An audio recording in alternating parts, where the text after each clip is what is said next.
ఓం సాయిరామ్. సాయి భక్తులందరికీ నమస్కారం అండి. అందరూ ఎలా ఉన్నారు ఫ్రెండ్స్? మన సాయినాథుని దయ వల్ల అందరూ బాగుండాలని మనస్ఫూర్తిగా కోరుకుంటూ ఈరోజు ఈ వీడియోనైతే స్టార్ట్ చేస్తున్నాను. ఇక ఈరోజు వీడియోలో బాబా గారు ఎలాంటి సందేశాన్ని తన బిడ్డలందరి కోసం తీసుకొచ్చారంటే, తల్లి, రానున్న 24 గంటల్లో ఒక చక్కటి శుభవార్తను నీ వాకిటి ముందు నిలపబోతున్నాను. నీ తండ్రిని నమ్మి నాపై నమ్మకంతో ఇప్పుడే ఈ క్షణమే విను బిడ్డ. జీవితం ఖచ్చితంగా మారుస్తుంది. నీ బాబానే అన్నీ మారుస్తారు.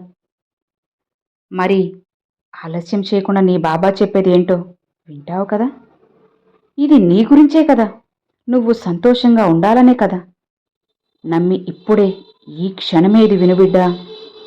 నీ జీవితాన్ని నీకు నచ్చినట్లుగా మార్చి నువ్వు కోరుకున్న మంచి స్వచ్ఛమైన జీవితాన్ని నీకు అందిస్తాను. విను అని బాబాగారితో చెప్తున్నారండి. మరి బాబాగారు మనకి ఏం చెప్పబోతున్నారో, ఎలాంటి సందేశాన్ని అందించబోతున్నారో ఇలా ప్రతిదీ కూడా స్వయంగా మనం మన సాయి తండ్రి మాటల్లోనే విందామా. చూడమ్మా, ఇన్ని రోజులు కష్టాలే అని దిగులుతో ఉన్నావు కదా. ఇక ఆ దిగులు మొత్తం తుడిచేసే నీ బాబా ఉన్నది ఎందుకు చెప్పు.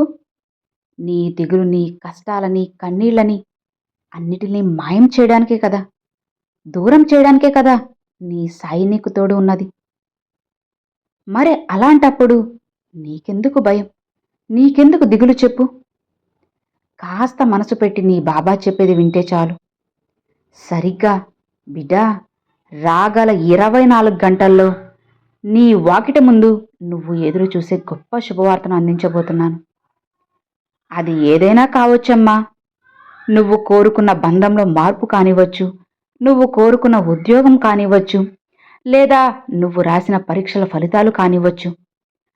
అలానే నువ్వు కోరుకుంటున్న సొంత ఇంటి కల నెరవేరచ్చు, నీకు మంచి సంతానం కలగవచ్చు, నీ అప్పులన్నీ తీరిపోయి మంచిగా నువ్వు ఆర్థికంగా స్థిరపడతావు.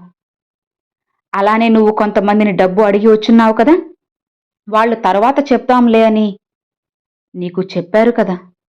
ఇక దానికి తగ్గ శుభవార్త అయినా సరే, ఇలా ఏదైనా సరే, చిన్నదవని పెద్దదవని ఏదైనా కానీ, నువ్వు కోరుకున్న శుభవార్తని, నీకైన శుభవార్తని నీ వాకిటి ముందు నిలబెడతాను. అసలు బిడ్డ, ఆ శుభవార్త నువ్వు విన్నాక ఆనందంతో ఉప్పొంగిపోతావు, ఆనందంతో ఎగిరి గంతులేస్తావు. అవునమ్మా, అన్నీ కూడా నీ బాబా చెప్పినట్లే జరుగుతాయి. ఇక నువ్వు సుఖంగా సంతోషంగా జీవించే రోజులన్నీ కూడా వచ్చేసాయి తల్లి. భయపడాల్సిన అవసరం లేదు, బాధపడాల్సిన అవసరమా? అంతకన్నా లేదమ్మా. నిన్ను, నీ కుటుంబాన్ని మంచిగా చక్కదిద్దే బాధ్యత నాది. అలానే కంటికి రెప్పలా నేను కాపాడుకుంటాను తల్లి. చంటి బిడ్డలను ఎలా అయితే కాపాడుకుంటారో అలానే నేను నిన్ను, నీ కుటుంబాన్ని రక్షించుకుంటాను. ఇక నువ్వు దేనికి కూడా కంగారు పడకమ్మా. అస్సలు భయపడకుండా సంతోషంగా ఉండు. రాసి పెట్టుకో తల్లి, రాగల 24 గంటల్లో నీ జీవితంలో జరగబోయేది ఇదేనమ్మా. నీ బాబా జరిపించబోయేది కూడా ఇదే తల్లి. ఈ సమయంలోని ప్రశ్నలన్నిటికీ కూడా తప్పకుండా నీ సాయి షిరిడి నుండి నీకు సమాధానం అందిస్తారు. అలానే నువ్వు కోరుకున్నది, నువ్వు ఆశించింది నీకు దక్కలేదని బాధపడుతున్నావు కదా. ఇక నువ్వు తలపెట్టిన కార్యంలో నీకు విజయం రావడం లేదు అని కంగారు పడుతున్నావు కదా. కాదనమ్మా, అది కూడా వాస్తవమే. మరి బాబా ఇన్ని తెలిసి, ఇన్ని చూస్తూ కూడా మౌనంగా ఉంటారా, దేనికి కూడా స్పందించరా బాబా అని అంటున్నావు కదా. ఇవన్నీ నాకు తెలియదు అని నువ్వు అనుకుంటున్నావా తల్లి? అన్నీ తెలుసమ్మా. కాకపోతే నీకైన సమయం అనేది రావాలి కదా. నీ కోసంగానే ప్రతి క్షణం, ప్రతి నిమిషం నీ బాబా నీకు ఏదో ఒకటి చేస్తూనే ఉన్నారు.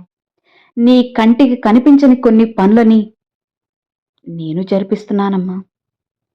నీ సాయి నీకు అండగా లేరు అని నిందించడం కరెక్టేనా తల్లి? నువ్వే చెప్పు. ఎన్నిసార్లు నేను నీకు సాయం అందిలేదు చెప్పు? ఎన్నిసార్లు నేను నీకు చెయ్యిని అందించలేదు చెప్పు? నువ్వు సాయి అని పిలిచిన వెంటనే, వెంటనే నేను నీ ముందు వాలిపోతున్నానే.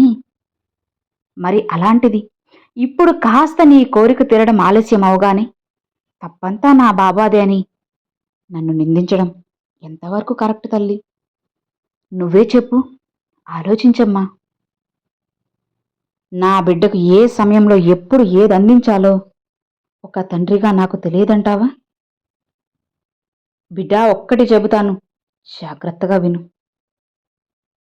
నీ కర్తవ్యం గొప్పదైనప్పుడు నీకు వచ్చే అడ్డంకులను చూసి భయపడుతూ ఉంటావా? సమస్యలు ఎదురైనప్పుడు బాధపడుతూ కూర్చుంటావా? ఎప్పుడూ కూడా నిరాశతో కృంగిపోవద్దమ్మా. జీవితంలో అన్నీ కూడా సహజమే. ధైర్యంగా ముందుకు అడుగు వేయి చాలు. పట్టుదలతో ముందుకి సాగు. అన్నీ మారుతాయి. ఇక నువ్వు కోరుకున్నది నెరవేర్చాల్సిన బాధ్యత నీ తండ్రిగా నాదే కదా. నువ్వు అనుకున్న దానిలో గట్టిగా ప్రయత్నించు. ఖచ్చితంగా నీ ప్రయత్నానికి తగ్గంత ఫలితాన్ని నేను అందిస్తాను. ఎవరు ఎన్ని అడ్డుపుల్లలు వేసినా, ఎవరు ఎంతలా అడ్డుకున్నా సరే, నేను నీకైన జీవితాన్ని అందిస్తాను. బిడ్డా, అది ఇప్పుడే, ఈరోజు, ఈ క్షణమే నీకు అందకపోయినా సరే, ఖచ్చితంగా నీ ప్రయత్నానికి తగ్గ ఫలితాన్ని మాత్రం అందిస్తాను. నువ్వు అందుకుంటావు కూడా. దానికి తగ్గ ఆనందాన్ని, సంతోషాన్ని మాత్రం ఖచ్చితంగా నువ్వు అనుభవిస్తానమ్మా, అనుభవిస్తావు తల్లి. ఆ ఆనందం మాటల్లో చెప్పలేనిది. నువ్వు ఎంతో సంతోషిస్తావు. ఇకపై దేని గురించి కూడా నువ్వు బాధపడాల్సిన అవసరం లేదమ్మా. ఖచ్చితంగా నువ్వు అనుకున్న దానిలో విజయాన్ని మాత్రం సాధిస్తావు. నీ ప్రయత్నానికి తగ్గ ఫలితం వెంటనే అందలేదు అని నీ బాబాని నిందిస్తూ నువ్వు ఇంకా ఇంకా బలహీనపడ్డం అసలు ఏమాత్రం కూడా అది తగిన పని కాదు. ఏ సమయంలో కూడా నిరాశ పడకూడదమ్మా. నేను ఇందులో విజయాన్ని సాధించలేను, నేను కోరుకున్నది నాకు దక్కదు, ఇక నా జీవితం ఇంతే, నాకు అండగా ఎవరూ ఉండరు అని అనుక్షణం కుమిలిపోతూ ఉన్నావు కదా. ఆ బాధతోనే ఇతరుల్ని నిందిస్తూ ఉండకూడదు కదమ్మా. బిడ్డా, ఎదురైన ఆటంకాలను తొలగించుకుంటూ నీ లక్ష్యం వైపుగా ధైర్యంగా సాగిపో. అప్పుడే కదా విజయం తీరాలకి నువ్వు చేరుకోగలవు చెప్పు. విజయ శిఖరాలను నువ్వు అందుకోగలవు. కాబట్టి చిన్న చిన్న వాటికి ఎప్పుడూ కూడా నిరుత్సాహపడద్దమ్మా. మనసుని దృఢంగా ఉంచుకో. నువ్వు ఎంత పోరాడితే అంత లాభం నీకు ఉంటుంది. పిండి కొద్ది రొట్టె అనేది నీకు తెలియని విషయమా చెప్పు. విజయం అనేది నువ్వు ప్రయత్నించే దాన్ని బట్టే నీకు వరిస్తుంది అని తెలుసుకో. నీ మంచి చెడులు నేను కాకపోతే ఎవరు చూస్తారు? నువ్వు చేసే తప్పొప్పులను నేను చెప్పకపోతే ఇంకెవరు చెబుతారు చెప్పు.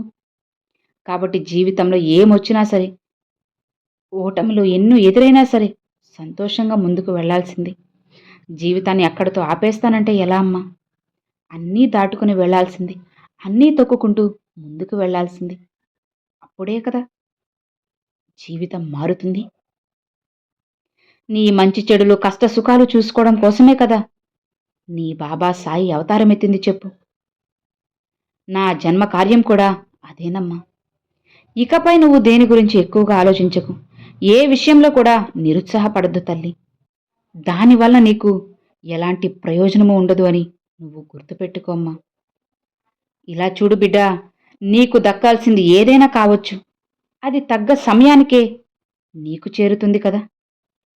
ఆ సమయం కోసం కాస్త ఓర్పుతో ఎదురు చూస్తూ ఉండు చాలు. నీ పయనంలో ఎన్ని ఆటంకాలు వచ్చినా సరే, ఎన్ని ఒడిదుడుకులు వచ్చినా సరే, తట్టుకొని ముందుకి సాగాలమ్మా. నువ్వు కోరుకున్నది నువ్వు సాధించాల్సిందే. ఎంత పెద్ద కొండైనా సరే దాన్ని సులువుగా నువ్వు నేలమట్టం చేయాల్సిందే. దానికోసంగా నువ్వు ఖచ్చితంగా కష్టపడాలి బిడ్డా. అప్పుడే కదా అన్నీ నీకు చేరుతాయి చెప్పు. ఎంత ప్రయత్నం చేయాలి అంతలోనే నిరుత్సాహపడిపోతే ఎలా తల్లి? దేనికి కూడా వెనకడుగు వేయకు, నిరుత్సాహపడకు. ఏదైనా సరే నేను సాధించగలను అని నిన్ను నువ్వు నమ్ముకో. ధైర్యంగా ముందుకు అడుగు వేయమ్మా. అన్నీ కూడా మారుతాయి. నీకు నచ్చినట్లుగా ఉంటాయి. బిడ్డా, ఒక్కటి చెప్పనా? ఏదీ కూడా అంత సులువుగా నీ దగ్గరకు రాదు కదా! ఒకవేళ అది వచ్చినా సరే, నీకు అన్ని రోజులు శాశ్వతంగా ఉండదు అని తెలుసుకో. కేవలం నువ్వు కష్టపడ్డది మాత్రమే నీకు శాశ్వతమవుతుంది అని గుర్తుపెట్టుకో. అప్పుడే నువ్వు కష్టపడి సంపాదించుకున్నప్పుడే నీ ఆనందాలకి అవధులుండవు తల్లి. ఇదిగో, నువ్వు కష్టపడిన దానికి అంతకంటే 10 రెట్లు ఎక్కువ ఆనందాన్ని నువ్వు పొందుతావు. చూడమ్మా, రాగల 24 గంటల్లో నువ్వు ఇప్పటి వరకు చేసిన ప్రయత్నానికి ఫలితాన్ని అందుకోబోతున్నావు. ఇక నుంచి నీ జీవితం ఒక కీలకమైన మార్పుకు లోనవుతుంది. నువ్వు, నీ కుటుంబం ఆనందంగా, సంతోషంగా, ఎలాంటి ఒడిదుడుకులు లేకుండా జీవించబోతున్నారు. ప్రశాంతంగా ఉండు. నాకు ఇక ఏదీ దక్కదు అని నన్ను నిందించావు కదా! ఇక నీకు దక్కాల్సిన సమయం వచ్చేసిందమ్మా. ఇకనైనా సరే నన్ను నిందించకు. నాపై పూర్తి నమ్మకాన్ని పెట్టుకో చాలు. నీకు అంతా కూడా శుభమే జరుగుతుంది తల్లి. కొండంత అండగా నీ సాయి తండ్రి నీకు తోడు ఉండగా ఇక దేనికి కూడా నువ్వు భయపడాల్సిన అవసరం లేదమ్మా. సంతోషంగా ముందుకు వెళ్ళు చాలు. నీ జీవితాన్ని నీకు నచ్చినట్లుగా తీర్చిదిద్దే బాధ్యత ఒక తండ్రిగా నా బాధ్యత. ఇక ఎలాంటి ఆలోచనలు పెట్టుకోకుండా సంతోషంగా ముందుకు వెళ్ళు. అంతా మంచే జరుగుతుంది అని బాబాగారైతే చెప్తున్నారండి. సో విన్నారు కదండి, ఈరోజు బాబాగారు పంపించిన ఈ మంచి సందేశం మీ అందరికీ నచ్చింది అని అనుకుంటున్నాను. నచ్చితే ఒక చిన్న లైక్ చేయండి, మరికొంతమంది సాయి భక్తులకు షేర్ చేయండి. ఫస్ట్గా మన ఛానల్ చూసేవాళ్ళు సబ్స్క్రైబ్ చేసి సపోర్ట్ చేయండి friends. Thanks for watching. Om Sairam.